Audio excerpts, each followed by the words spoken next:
ఈనాడు మరికొద్ది గంటల్లో మనం వైకుంఠ ఏకాదశి పర్వదిన కార్యక్రమాలు ప్రారంభమవుతున్నాయి.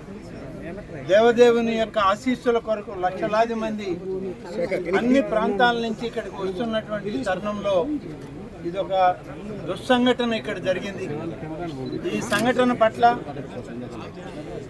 మన ముఖ్యమంత్రి శ్రీ చంద్రబాబు నాయుడు గారు ఆయన దిగ్భ్రాంతిని వ్యక్తం చేయడం, వారితో మరి భారత ప్రధానమంత్రి గారు కూడా వారి యొక్క బాధను వ్యక్తం చేయడం, ఉప ముఖ్యమంత్రి గారు కూడా వారి బాధను వ్యక్తం చేయడం, ఇవన్నీ కూడా చూడడం జరిగింది.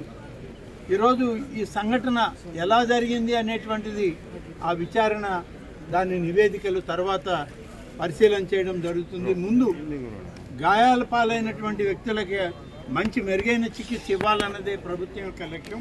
ముఖ్యమంత్రి గారి ఆదేశాలు కూడా అలాగే ఉన్నాయి. దాదాపు ఇప్పుడు చనిపోయినటువంటి కుటుంబాల్లో ఏ విధంగా అయితే వాళ్ళకి నష్టం జరిగిందో ఆ నష్టాన్ని మనుషులను అయితే తీసుకురాలేదు, కానీ ప్రభుత్వం ఆ కుటుంబాలను ఆదుకోవాలని చేసే ప్రయత్నంలో ఇప్పుడే మా రెవెన్యూ మంత్రి గారు ముఖ్యమంత్రి గారి ఆలోచనను ప్రకటించడం జరిగింది. ప్రతి చనిపోయినటువంటి వ్యక్తి కుటుంబానికి 25 లక్షల రూపాయలు ఎక్స్గ్రేషియా కింద ఆ కుటుంబానికి చేర్చడానికి ఏర్పాట్లు చేయడం జరుగుతుంది.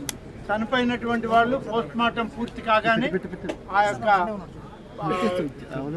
శవాలు వాళ్ళ యొక్క బాడీస్ అన్నీ కూడా అంబులెన్సుల్లో ఒక అధికారిని ఇచ్చి ప్రత్యేకమైన వాహనాల్లో వాళ్ళ ప్రాంతాలకు పంపడం జరుగుతుంది.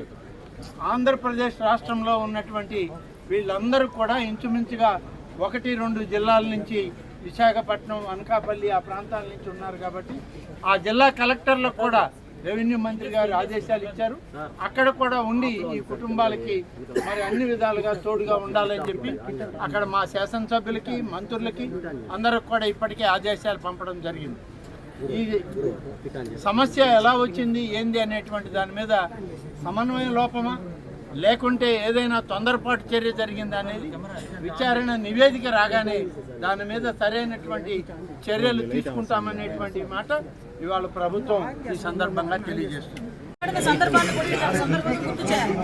నిజంగా ఒక ప్రాణాన్ని కాపాడిపోయిన సందర్భంలో జరిగిన సంఘటన అక్కడ తొక్కిసలాట జరిగింది. దురదృష్టవశాత్తు సుమారుగా 5గురు ఒక చోట, 6గురు ఒక చోట కూడా చనిపోవడం, ఒకరు ఒక చోట, 5గురు ఒక చోట, ఒకరు ఒక చోట చనిపోవడం జరిగింది. ఓవరాల్గా 6గురు చనిపోవడం జరిగింది. ఆ 6గురిలోని కూడా ఎక్కువ మంది మన విశాఖపట్నం ప్రజలు వాసులు కూడా ఉండటం నిజంగా చాలా బాధాకరం. ఈ సంఘటన జరిగిన వెంటనే ఇమీడియట్గా